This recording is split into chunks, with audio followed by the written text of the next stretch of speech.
Eu vou fazer uma pergunta para vocês, dessas que eu já sei a resposta, porque ela é o óbvio. Mas mesmo sendo óbvio a resposta, é bom perguntar, porque a gente responde coisas automáticas do óbvio, mas não analisa o que a gente está respondendo, mesmo sendo um óbvio. Ok? Então vou fazer uma pergunta, tá bom? Porque eu sei, mas é só para saber.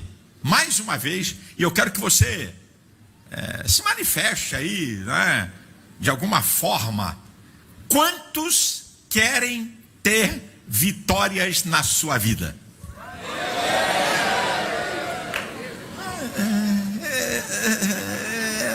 Até para pedir vitória tu já está derrotado. Até para pedir vitória o cara já entra comprometido. Eu vou perguntar de novo, sabe? Que o pessoal aqui, eu acho que eu estou falando assim um português, não sei, portunhol, não sei. Vou perguntar de novo, tá? Quantos aqui querem ter vitórias na sua vida?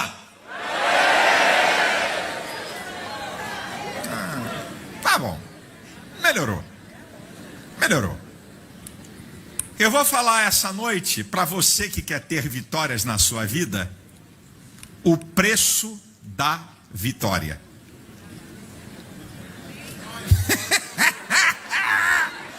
Porque você quer vitória e você acha que é o quê? Eu quero, oh, aleluia, eu quero. Você pensa que vitória é o quê? É uma coisa que vem de mão beijada? A casa vai cair.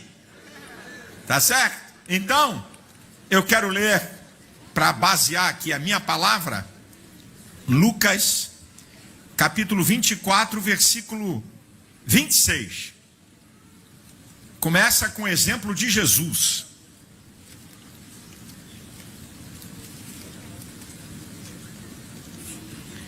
Lucas, capítulo 24, versículo 26.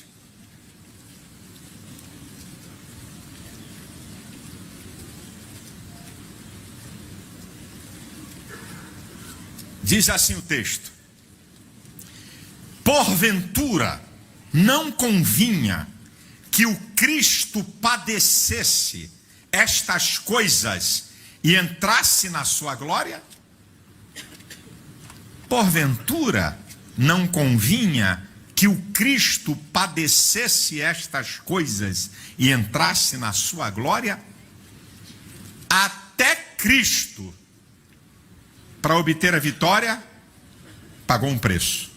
Agora, preste atenção no que eu vou te falar aqui. Há uma ideia equivocada de quando muita gente vê uma pessoa vitoriosa, e essa é uma questão cultural do brasileiro. Essa é uma questão cultural do brasileiro. Grande parte, não de todos, costuma olhar para uma pessoa só quando ela está desfrutando a vitória. Quando você vê uma pessoa vitoriosa na sociedade, não olha a trajetória que aquela pessoa teve para chegar naquele lugar de vitória. Uma outra questão, também cultural no Brasil, é que grande parte do povo brasileiro, quando vê uma pessoa vitoriosa, ele tem uma ideia equivocada. Esse cara é um cara de sorte. Tem até ditado popular: nasceu com o bumbum virado para a lua. Esse cara deu uma sorte. Então essas duas visões, elas são terrivelmente equivocadas. De que pessoas vitoriosas, você só olha para o momento da vitória e esquece o preço que elas pagaram. Ou pessoas vitoriosas porque a sorte caiu sobre ela. E por falar nisso, um dado de pesquisa, que 90 e tantos % das pessoas que ganharam milhões na loteria perderam. Isso é provado, é dados. Mais de 90, que ganharam milhões na loteria. Mais de 90% dos que ganharam milhões na loteria ficaram duros, perderam tudo, porque não sabem o preço para conquistar aquilo. Receberam de mão beijada. E é provado também que pessoas que recebem coisas de mão beijada e não aprendem o valor daquilo, elas desperdiçam. Uma família riquíssima, vou dizer isso, porque é uma verdade, Gillen, dono do Copacabana Palace, de propriedades na área nobre do Rio de Janeiro, o herdeiro morreu, por favor, num quarto de hotel do Copacabana Palace, que foi a última coisa que ele se desfez, porque ele nunca trabalhou e viveu como playboy até 70 anos. Então as pessoas que não sabem, que não aprenderam o preço da vitória, elas desperdiçam a vitória que outros pagaram preço. Então, a partir daqui, eu vou te dar uma conta. Pergunta para quem está do teu lado, só pergunta antes de eu dar a conta, vai querer pagar? Vai, pergunta aí, pergunta.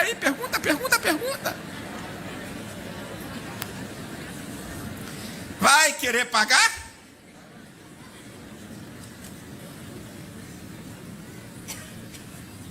Então, número 1, a primeira coisa que eu vou falar para você sobre o preço da vitória é que se você quer vitórias, aqui vai o primeiro item do preço. É igual um produto, tem imposto do Estado, tem imposto federal, tem o lucro, tem a produção e aí o preço final, não é assim? Não é assim? Então eu vou dar o primeiro item do preço. Se você quer vitórias, se prepare para lutas. Lutas é a primeira coisa, ok? Aqui, a primeira coisa, lutas. Bem, se há vitória, é porque há vencedores e vencidos. Não existe vitória sobre o nada. Não tem vitória sobre o nada. Se há vitória, é porque teve uma luta. Alguém venceu. Senão não tinha vitória. Você quer ter vitórias na vida como um ser humano normal? Então, você se prepare para lutar contra as suas limitações. Você se prepare para lutar contra a concorrência. Se prepare para lutar contra a maldade dos outros que querem puxar teu tapete. Se prepare para lutar para as pessoas que estão mais preparadas para quererem aquilo que você quer e que você vai ter que superar. Você vai ter que lutar, meu filho. Você quer vitória agora na vida espiritual? Também tem. Eu fico muito preocupado com esse evangelho do mole, da moleza, que agora você não vai ter mais problema nenhum. Esse não é o evangelho da Bíblia. Você quer ser vitorioso?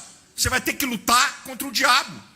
1 Pedro 5,8 diz: sede sóbrios, vigiai, porque o diabo, vosso adversário, brama como leão, buscando a quem possa tragar.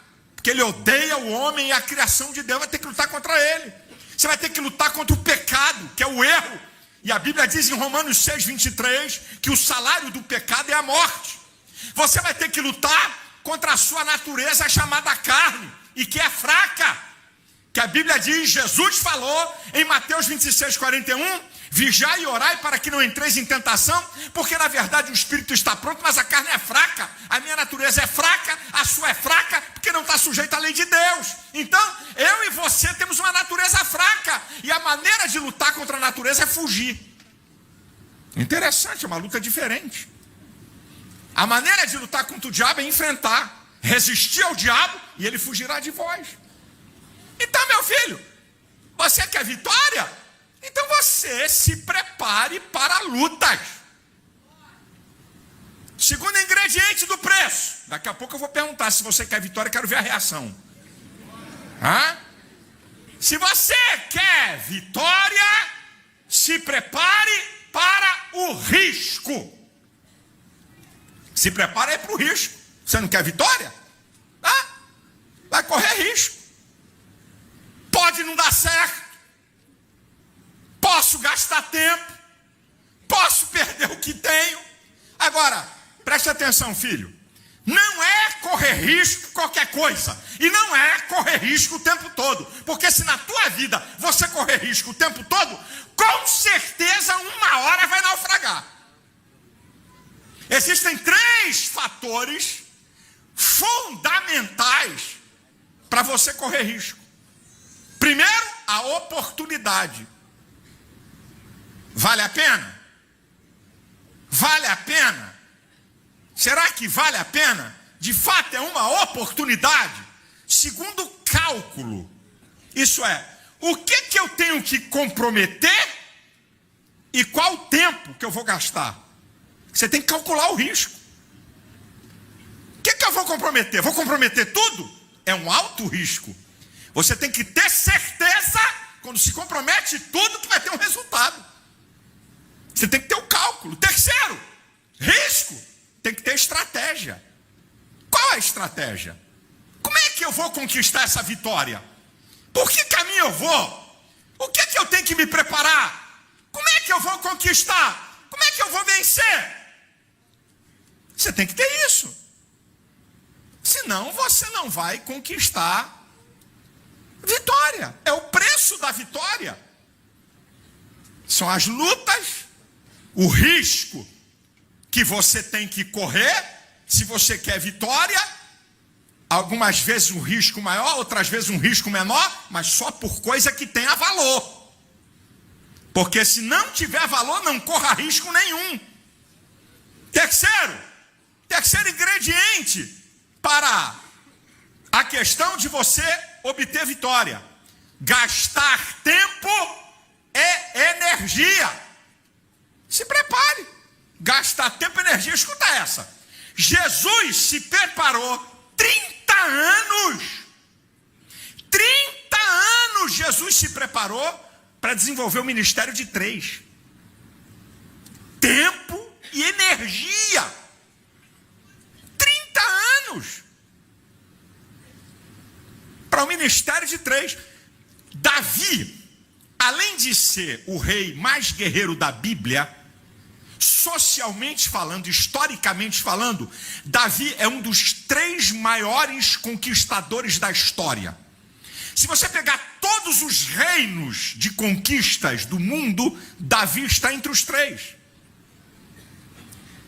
Você pensa o quê? Que o reino veio para Davi de mão beijada?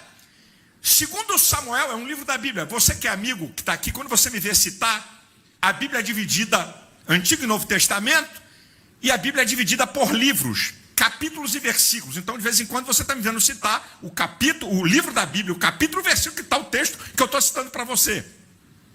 A Bíblia diz em 2 Samuel 3:1 que houve guerra prolongada entre a casa de Davi e a casa de Saul, e a casa de Davi prevaleceu. Davi não ganhou o reino na moleza, nem de mão beijada, mesmo Deus dizendo que ia entregar o reino a ele. Esse é o problema. Amigos, fechem, tapem os ouvidos, só para o povo evangélico. Esse é o problema de muitos evangélicos, porque Deus prometeu, vou cruzar os braços. Deus prometeu aquilo que Ele pode fazer, sem mexer numa vírgula daquilo que você tem que fazer.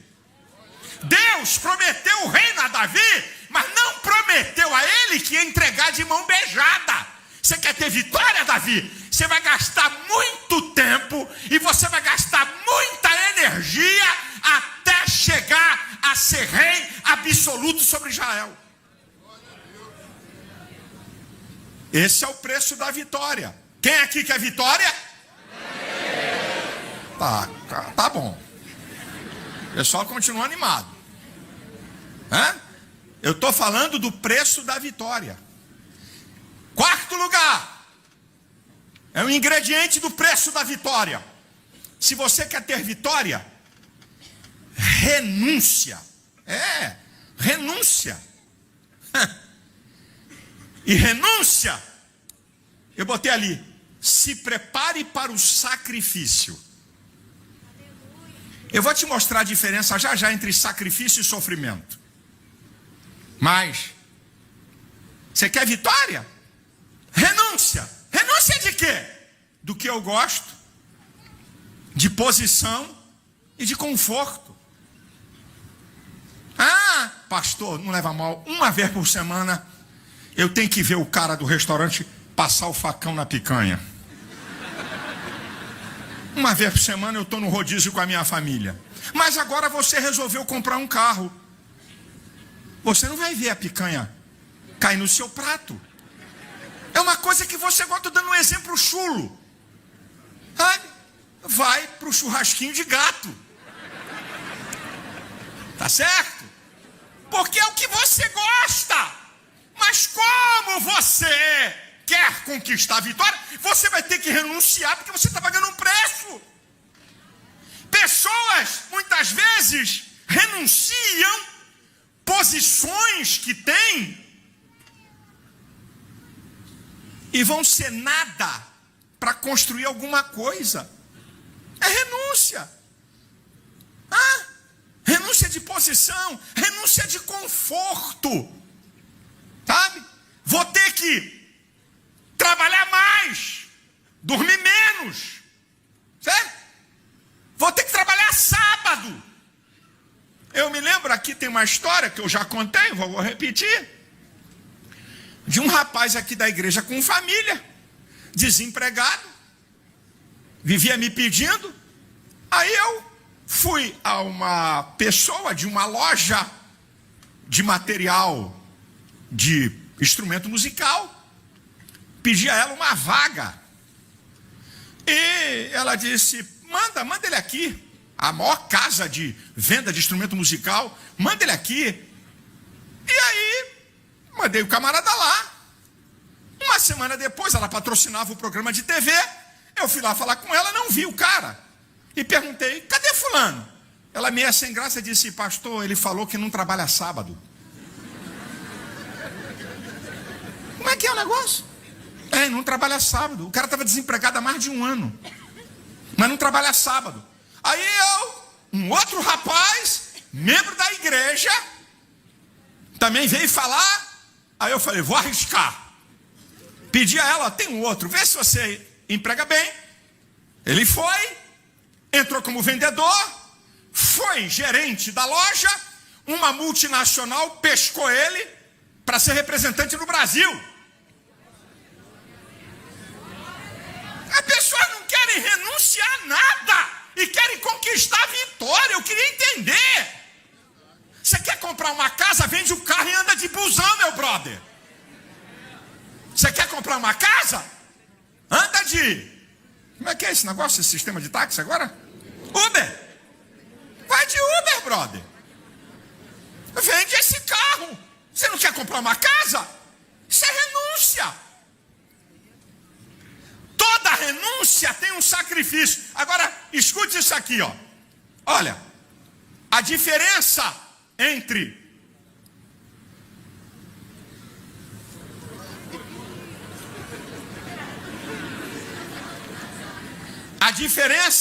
sofrimento e sacrifício.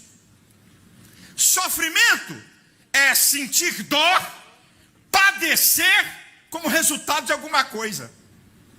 Sacrifício, renúncia voluntária, privação por objetivos. Sofrimento, a mulher estéril, que não pode gerar filhos. Sacrifício, 9 meses de gravidez, para gerar um filho. É um sacrifício. Muda o corpo da mulher, não é? E passa a ter várias reações. Então, você tem que entender que para você conquistar vitórias tem que ter renúncia. E renúncia é sacrifício. É uma decisão que você tem, que você faz, voluntária, que você vai ficar privado de coisas para ter um objetivo lá na frente. Vou parar não vou a shopping, não vou passear, porque eu tenho que meter a cara para passar num concurso. Para passar para a faculdade de medicina. Vou ter que me privar de um monte de coisa que eu gosto de fazer, que eu gosto de brincar, que eu gosto de jogar uma bola. Meu irmão, tudo isso é na vida, meu filho. Isso é a vida. A vida é assim. Até Jesus renunciou à sua glória. de sorte que haja em vós o mesmo sentimento que houve em Cristo Jesus, que sendo em forma de Deus, não usurpou ser igual a Deus, antes aniquilou-se a si mesmo, tomando a forma de servo, fazendo semelhante aos homens. Até ele renunciou à sua glória para conquistar uma vitória para nós. Até Jesus é o preço. Outra, determinação. O próprio exemplo de Jesus. Você sabia que o diabo persuadiu Jesus do seu objetivo? Se prostrado me adorares, tudo isso te darei. A gente não precisa brigar, não precisa ter guerra entre nossos reinos, me adore. Os discípulos tentaram persuadir Jesus em Mateus 16, 21, quando Jesus falou: é necessário ir a Jerusalém, é necessário ser entregue, é necessário que eu vá ser morto. Pedrão se levantou: nós não vamos deixar. Querendo persuadir Jesus. Jesus, para trás de mim, Satanás, tu quer me atrapalhar no meu projeto. Determinação é decidir firmemente. A dor tentou persuadir Jesus. Em Mateus 26, 39, gotas de sangue, sofrimento emocional intenso. Ele diz: Pai, se possível, passa de mim esse cálice, se não, faça a tua vontade. O inimigo tentou persuadir Jesus, os amigos tentaram persuadir Jesus, a dor tentou persuadir Jesus, mas ele diz: eu desci do céu, não para fazer a minha vontade, mas a vontade daquele que me enviou. Nada persuadiu Jesus, ele foi determinado, ele decidiu firmemente, igual a Daniel. E Daniel assentou no seu coração não se contaminar no meio de um império dos mais famosos e formidáveis e espetaculares da história, que era o Império da Babilônia. Ele decidiu: eu não vou me contaminar. Está decidido. É o preço que você paga pela vitória. Eu decidi. Vou botar para quebrar. Vou trabalhar e vou comprar uma casa. Vou botar para quebrar e vou passar num concurso público. Você tem que decidir firmemente. Nós estamos enganados, gente. Eu estou te mostrando aí. Quem aí quer ser vitorioso? Já diminuiu uns 3 decibéis. Outra. Você quer ser vitorioso? Coragem. Coragem. Eu já falei aqui a definição de coragem. Coragem é domínio do medo. Isso aqui é coragem. Domínio do medo, resistência ao medo, mas não ausência de medo. A diferença do corajoso para o medroso é que o medroso, o medo controla ele, e o corajoso controla o medo. A Bíblia é incrível. Quando a Bíblia fala de Davi, em 1 Samuel capítulo 16, versículo 18, diz assim: olha, eu conheço, falando para o rei Saul, um filho de Jessé, o belemita, por nome Davi. Ele é um cara corajoso e guerreiro. A Bíblia não fala, mas com certeza Davi controlou o medo contra Golias. Vai dizer que um cara de 2,75 m, que nunca perdeu uma batalha, um garoto de entre 15 e 17 anos vai enfrentar um cabra desse, vai dizer que ele não teve medo. Diz o depoimento para o rei Saul acerca de Davi é isso: olha, tem aí um filho de Jessé, o belemita. Esse cara é corajoso e guerreiro. Ele domina o medo, ele controla o medo, porque várias situações da vida dá medo. Ou você pensa que eu não tenho medo? Ou você pensa que tudo que eu faço, que tudo que eu encaro, tranquilo, vamos encarar os esquerdopatas, não tem problema não, pode vir quente que eu estou pelando, que eu estou fervendo. Tem hora que a pressão, a maldade, você tem medo. Há vários aspectos da vida. A gente tem medo, que também é um mecanismo de defesa do ser humano. Porque se você não tivesse medo, você é perturbado mental. Você é classificado com uma doença mental que tem que ser tratado. Porque se você não tiver medo, você vai cometer loucuras que você vai colocar em risco a sua vida. O que faz você parar num sinal vermelho? É só porque ele está vermelho? É só? Você para no sinal vermelho não é apenas porque ele está apontando, porque você sabe que se você avançar pode vir um carro te arrebentar e matar você e tua família. Não é? Por que um cara quando aponta uma arma você levanta a mão ou deita logo no chão rápido? Não, qual é o problema aí, meu amigão? Pode botar a arma aqui na cabeça. Tu tá falando com macho. O que é que tu quer? Como é que é? Hã? Por quê? Porque foge do teu controle. Uma coisa que pode te destruir.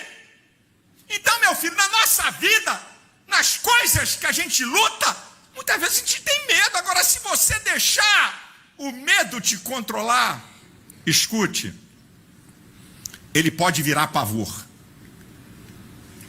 E o pavor é um medo incontrolável que vai tratar no teu psiquismo de uma forma que coisas que você sabe fazer, você perde a noção. O pavor é um bloqueio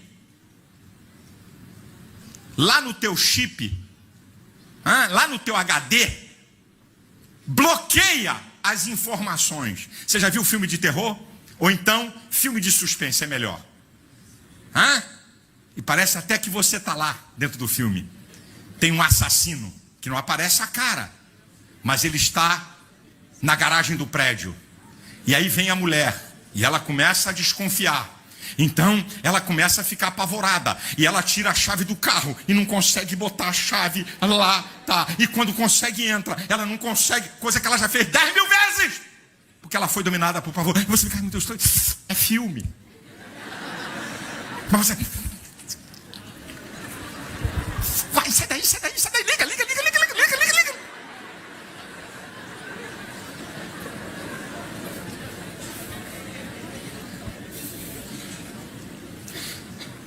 O medo que se transforma em pavor pode paralisar você. Então, coragem, resista. Não deixe ele te dominar, porque também é um preço para você conquistar a vitória. Olha aqui, ó, mais um precinho para você, o 7º. Sofrimento.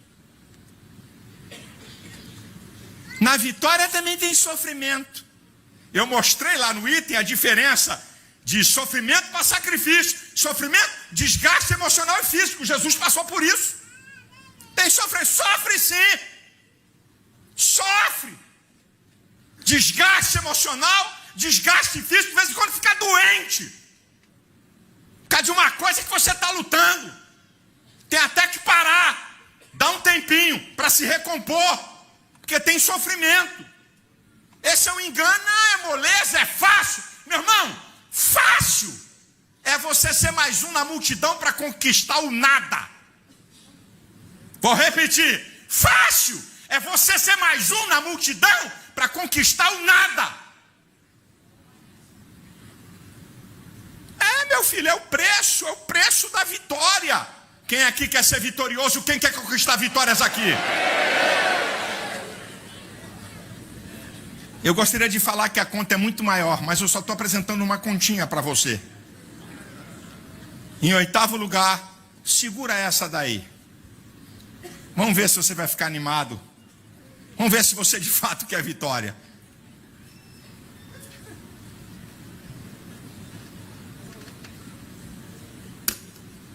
Derrotas.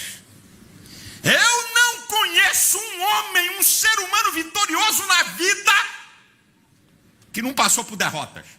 Eu não conheço, me apresente, por favor. Quero conhecer esse cabra. Eu quero conhecer um camarada vencedor na vida, seja na vida espiritual, emocional, material, que não passe por derrotas. Não, pastor, com Jesus, só vitória. É verdade. Vitória contra o diabo, é verdade. Vitória contra o pecado, é verdade. Mas não é só vitória. porque faz parte do processo de aprimoramento. Olha aqui, ó. Olha o que a derrota produz. Quebrantamento. Você fica mais humilde. Você reconhece suas limitações e fragilidades. É isso aqui, ó, com derrota. Reflexão. Você pensa. Porque quando você é derrotado, você não vai usar mais emoção. Você passa a pensar, por que eu fui derrotado? Onde é que eu errei? O que eu tenho que fazer? O que eu tenho que acertar? Correção de rota. Por isso aqui não dá. Aqui não vai dar. Tem que mudar a rota. Essa rota que eu tô, não dá certo. E aprendizado. Meu irmão, como é que você pode quebrar a cara em alguma coisa da tua vida e não tirar lição disso? Como é que você pode ser derrotado numa área da vida e não tirar lição e ser sucessivamente derrotado na mesma coisa sem aprender nada?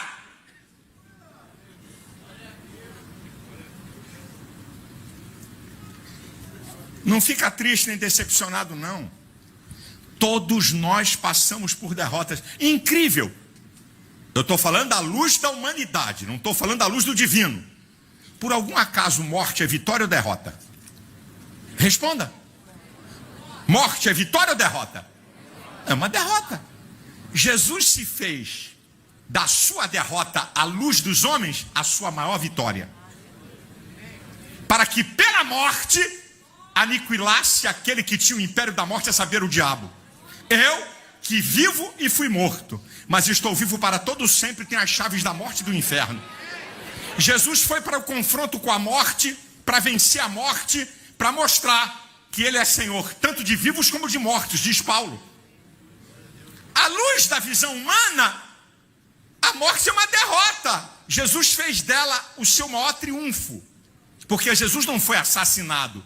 Jesus declara em João 10, 17 e 18, eu dou a minha vida para depois tornar a tomá-la, ninguém a tira de mim, eu tenho poder para dar e tenho poder para tomá-la de novo. Jesus se deu, pagou um preço caro.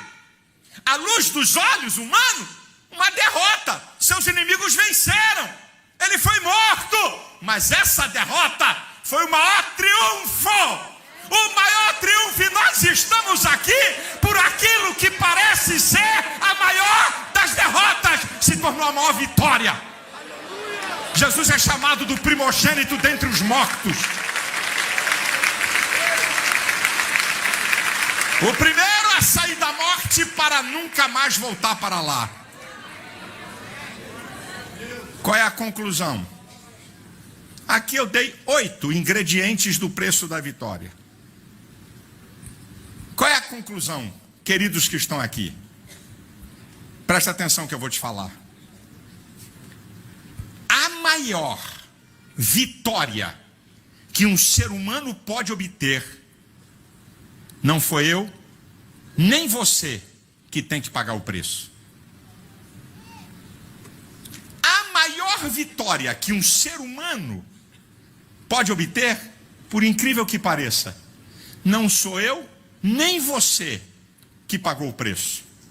A maior de todas as vitórias é a salvação. Porque aqui na vida, meu filho, você vive 50, 60, 70, 80, 90 anos, se for muito bom, 95. E pode conquistar, pode perder, pode ter vitórias. Mas você foi feito para ser eterno. E essa vitória da eternidade, você não pagou o preço. Você não pagou o preço. A maior de todas as vitórias, a vida eterna, quem pagou o preço por mim e por você foi Jesus. Não é você. Por isso eu vou andar de joelho daqui a São Paulo. Poxa, rapaz, depois vai ter que operar, porque vai arrebentar tudo. E não vai te salvar. Eu vou carregar uma cruz. Daqui a Aparecida, pode carregar a cruz, não vai te salvar. Porque pecador não salva pecador, pecador não perdoa pecador, pecador não justifica pecador. Você não tem nada para ser salvo por você mesmo.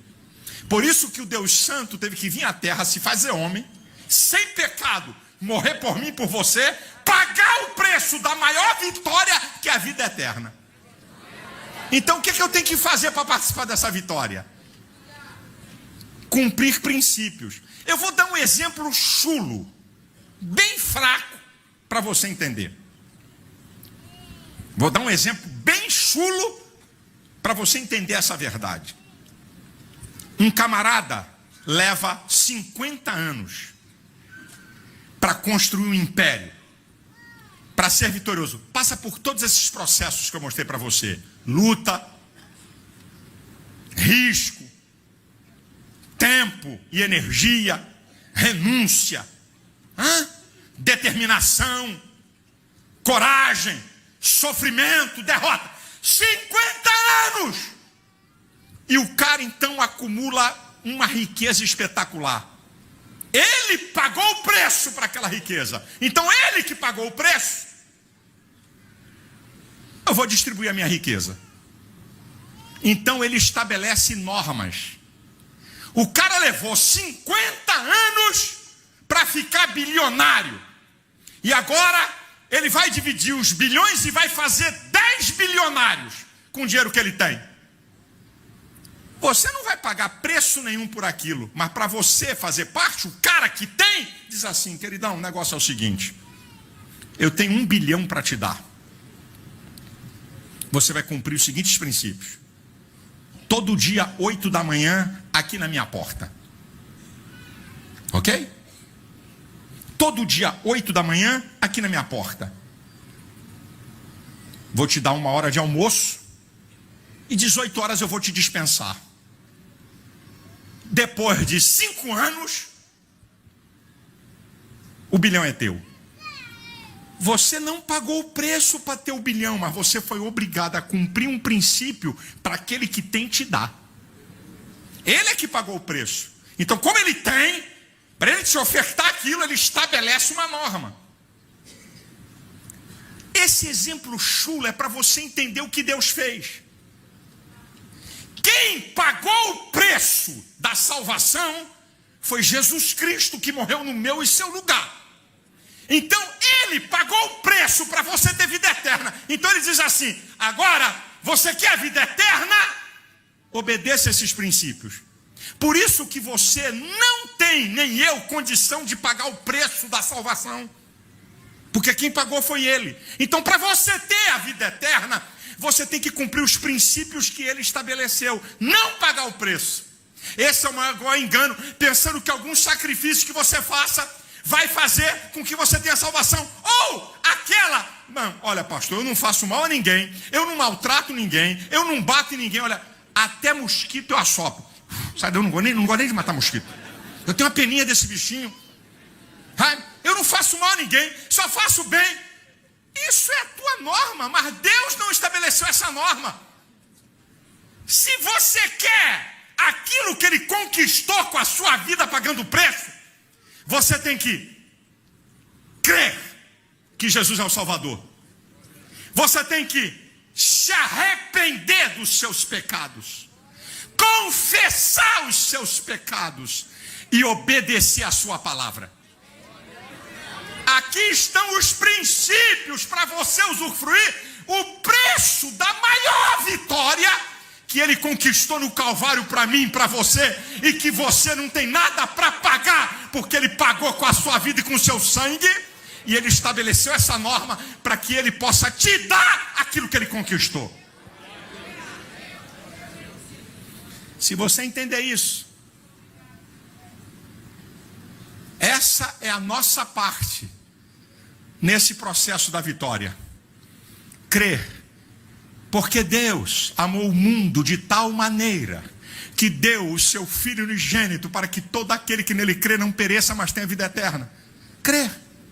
Arrependei-vos, pois, e convertei-vos, para que sejam apagados os vossos pecados e venha o tempo de refrigério pela presença do Senhor. Arrepender é mudar a rota, mudar o caminho errado que está. Confessar. Se dissermos que não temos pecados, enganamos a nós mesmos. Mas se confessarmos os nossos pecados, ele é fiel e justo para perdoar o pecado e nos purificar de toda injustiça. E lhe obedecer. Hebreus 5:9 diz: ele veio a ser a causa de uma eterna salvação para quem lhe obedece. Não é a escala de valor que você criou da sua religiosidade, que recebeu do teu pai e da tua mãe. Não é a igreja evangélica que salva ou o pastor. Quem salva é quem pagou o preço. E o nome dele é Jesus Cristo.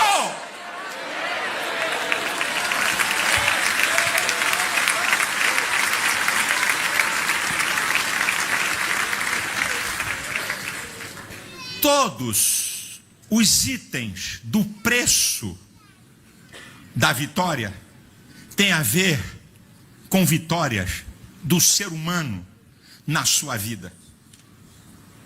Porque a maior de todas as vitórias, você não paga o preço. Você cumpre propósitos, você cumpre princípios, você obedece regras para usufruir de quem pagou o preço dessa vitória. A igreja de pé.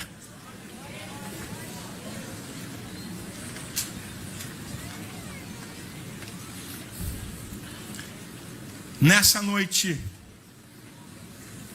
eu queria que você prestasse atenção, já já o culto vai terminar. Eu pediria que só houvesse algum movimento de gente que está com extrema necessidade.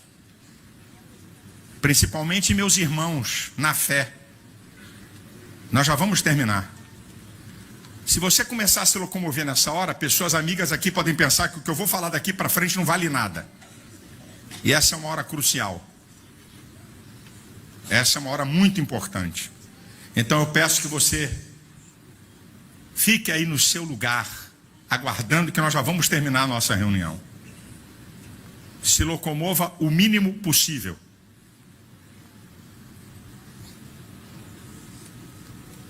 Eu dei para você aqui alguns itens, se você quer conquistar vitórias nessa vida.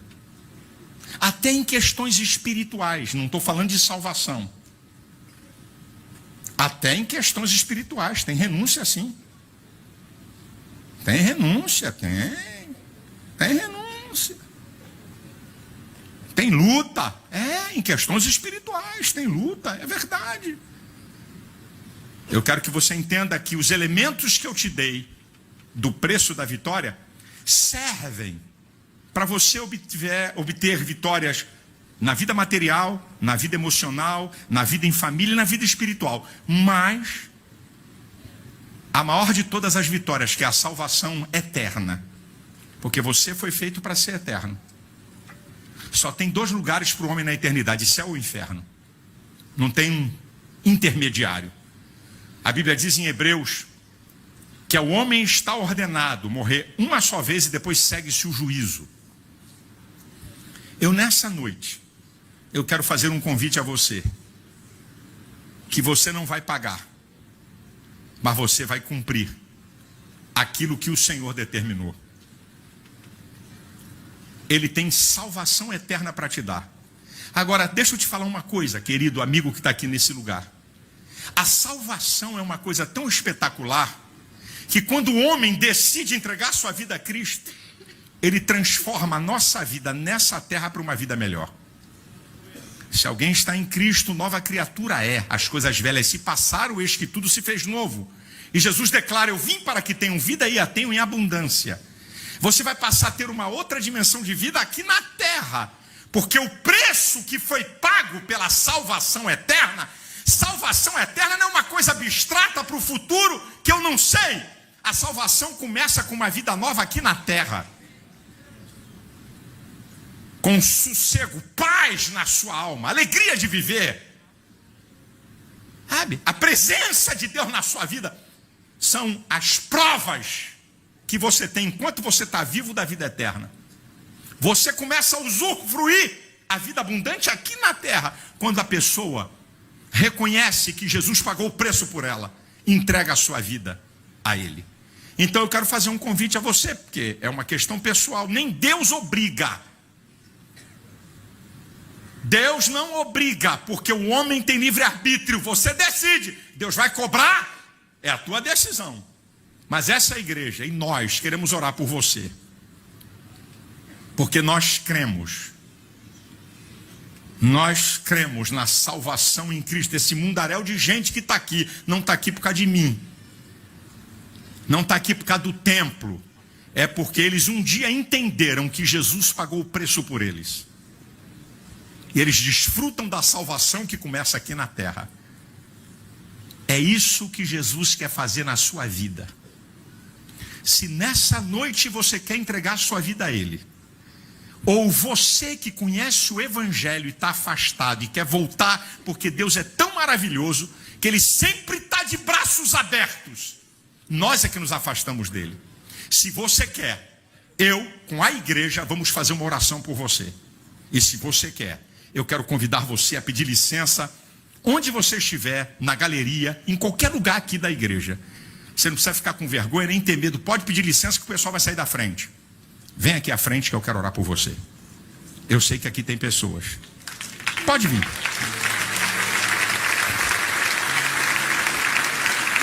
Aqui na frente. Vem. Deus te abençoe, querido. Deus abençoe. Saia do seu lugar.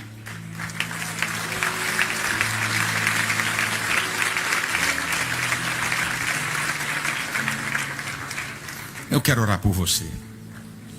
A salvação de Jesus é libertadora.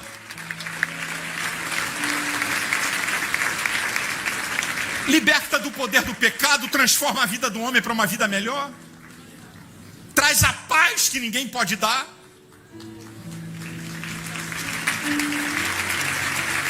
Eu quero orar por você. Você não vai pagar preço porque Ele já pagou. Mas você precisa obedecer às condições dEle, para que você tenha a salvação eterna.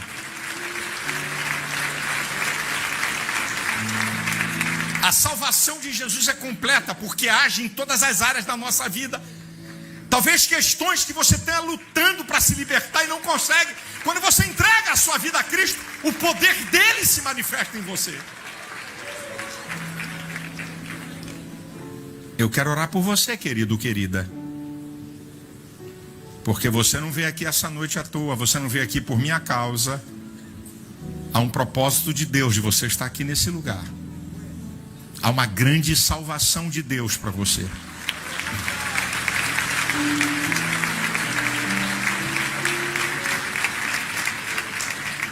Eu quero orar por você, querido, querida. Eu vou esperar você que está na galeria até caminhar, a igreja é grande. Eu vou esperar você descer daí ou sair de onde você estiver.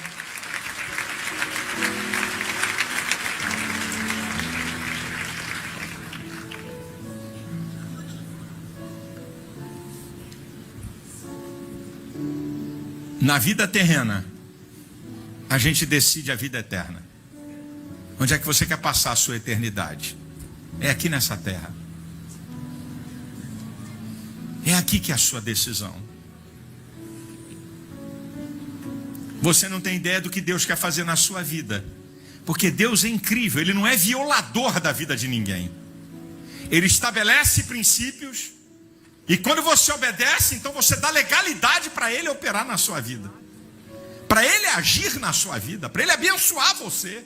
Para Ele transformar você. Para Ele perdoar você. Para Ele quebrar cadeias da sua vida. Para Ele trazer a paz que você precisa. A partir do momento que você reconhece que Ele pagou o preço por você. Porque essa vitória, você não tem que pagar preço. Essa vitória você não tem que pagar preço. Já pagaram para você. Já pagaram para mim. Venha. Basta você obedecer os princípios. Basta você entregar a sua vida a Ele. Essa palavra aqui simples para você entender. Que existem coisas na vida que você vai ter que lutar. Existem coisas na vida que você vai ter que renunciar. Existem coisas na vida que vai gastar tempo e energia. Existem coisas na vida que tem que ter renúncia. Existem coisas na vida que tem que ter determinação, tem que ter coragem, tem sofrimento, tem até derrota. Mas a salvação, você não tem que pagar preço. Há mais alguém? Eu vou orar. Nada te impede de você sair do seu lugar, só você. Nada. Você quer provar o que para quem? O que você quer provar? Ô pastor, isso é de papo. É papo, eu não acredito nisso. Então ok, filho, vamos fazer uma coisa. Eu desafio você a entregar a sua vida, vir de peito aberto, como se diz na linguagem popular. Entregar Jesus sem nenhum preconceito ou amarra. E vamos ver se o que eu estou falando é mentira ou é verdade. Eu estou desafiando você. Porque você, filho, só tem duas coisas: crer e praticar. Não crer e não praticar, não tem uma outra opção. Eu não tenho, não vai descer um anjo para provar que Deus existe. Deus não vai chegar de madrugada para olhar para você. Não. Deus estabelece seus princípios. Você quer? Ele é Deus, por isso que ele é Deus. Não é você que diz para Deus como é que vai ser. É ele que é Deus que diz como é que vai ser. Afinal de contas, quem é Deus? É você ou ele? Eu estou desafiando você a permitir Deus fazer algo grande e tremendo na tua vida que ninguém pode fazer, nem você. A partir do momento que você entende que Ele pagou o preço da tua felicidade eterna. Tem mais alguém? Eu vou orar. Eu vou terminar aqui dizendo uma coisa para você. Nunca diga que você não ouviu uma palavra que pode mudar a tua história. Nunca diga. Nunca diga que Deus não te deu uma oportunidade que está te dando hoje. E aqui nessa noite, eu vou terminar dizendo isso aqui, porque eu sei, aqui tem filhas, que você sabe muito bem do seu pai e da sua mãe. Alguns já foram ou estão vivos. Você conhece a vida deles. Você sabe o que eu estou falando.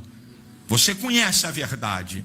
Mas não adianta ter pai ou ter mãe, porque a decisão é pessoal. E Deus te trouxe aqui. Você foi convidado, mas foi Deus que te trouxe aqui.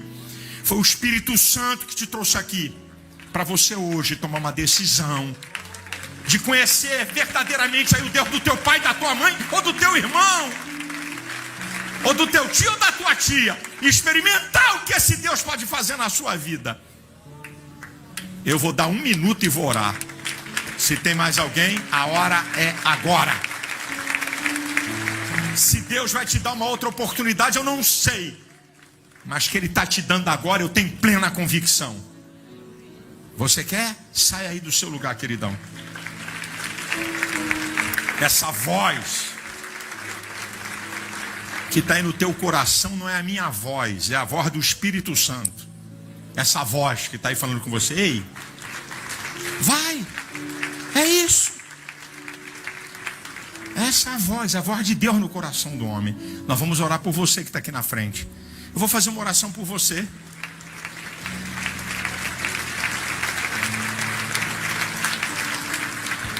Eu vou pedir a você, quando eu terminar a oração, eu vou pedir 3 minutinhos. O pessoal vai levar você aqui numa sala, vai dar um livro meu de presente para cada um de vocês. É um livro pequeno, fácil de você ler, para te abençoar, é um presente meu. Vai anotar seu nome para a gente orar por você. É coisa bem rápida.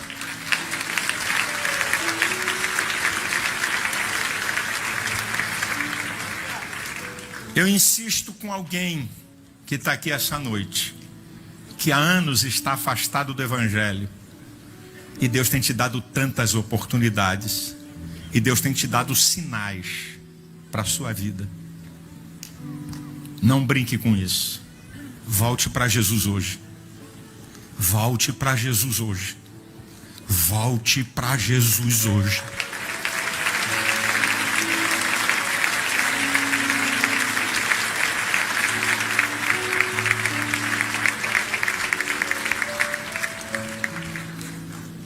Não arrume bode expiatório para o teu fracasso espiritual. Não arrume erro de homens e até de pastores para justificar você está vivendo uma vida de pecado. Não arrume bode expiatório de alguém dentro da igreja que te fez mal, porque aqui não é céu. Aqui tem gente com defeito, com limitação, como eu, sendo aperfeiçoado para o céu. A igreja não é o céu. E também a igreja tem joio. Você pode ter sido enganado por alguém, porque não vigiou. Mas olha, essa pessoa não pode te salvar, mas o ato dela pode te levar para a condenação, porque você decidiu se afastar de Deus por causa de alguém. Foi por causa de Deus? Foi por causa de Jesus? Não. Não foi. Eu estou falando aqui porque eu sei o que eu estou dizendo aqui para você. Porque há pessoas aqui nesse auditório que conhecem o Evangelho, mas conhecer não é suficiente. Você tem que praticar. Você tem que se render a Jesus. Essa é uma noite muito especial. O que Deus quer fazer na sua família a partir de você, você não tem ideia. Eu vou orar por essas pessoas. Ninguém vai te pegar pelo braço. Nenhum parente teu vai te trazer aqui na frente na força. Porque é uma decisão muito pessoal. Muito, muito, muito pessoal. Eu vou pedir que a igreja estenda a mão sobre essas pessoas. Eu vou pedir você que está aqui na frente.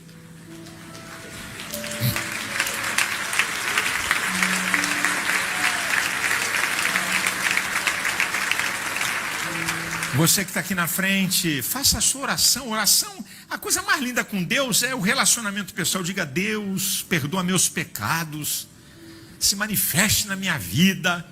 Eu creio que tu pode me mudar. Eu quero a tua salvação. Fale com Ele, use tuas palavras. Use suas palavras, querido. Nós vamos orar por você. Senhor, eu entrego essas vidas nas tuas mãos. Eu declaro a bênção de Deus sobre a tua vida.